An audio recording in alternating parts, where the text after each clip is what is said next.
الحاجة اللي من نصيبك ما هيش هتروح لغيرك.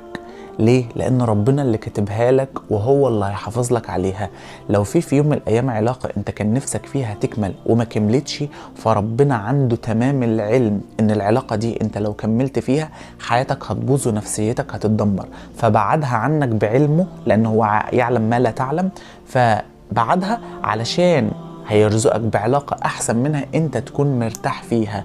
فمش كل حاجة راحت تقعد تزعل وتعيط عليها، مش كل شخص خرج من حياتك تقعد تزعل وتعيط عليه. خلاص والله لو في الخير كان فضل موجود، لكن هو مشي عشان ما كانش فيه خير.